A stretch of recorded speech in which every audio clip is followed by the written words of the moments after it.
Welcome to another edition of Meditations on the Cape. Today we continue with Psalm 23, verse 4.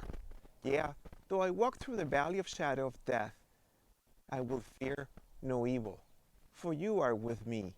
Your rod and your staff, they comfort me. So, how do God's rod and staff comfort us? Today we're going to concentrate on the rod. The word for rod in Hebrew is also translated as tribe or clan. It's also translated as branch and scepter.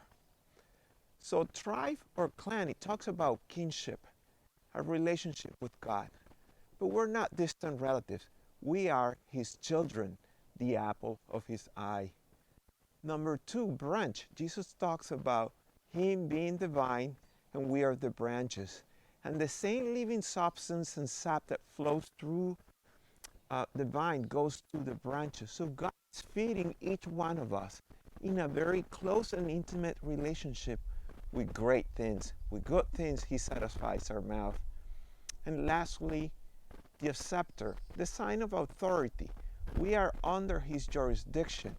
Romans 8:2 says that we're no longer under the law of sin and death, but we are under the Spirit and grace. The importance and implications of that are enormous, and I want you to meditate on those. God uses his rod as a weapon, and when it comes to your enemies, they will have to deal with God's rod. Psalm 3, verse 7. I love that verse.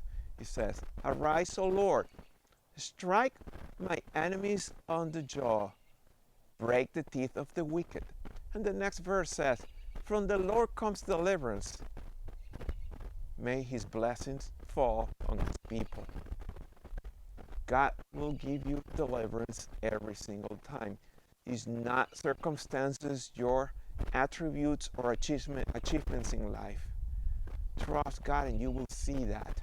And whenever you're facing those enemies, fear, despair, condemnation, shame, ridicule, God will strike them on their jaw and break it and break their teeth.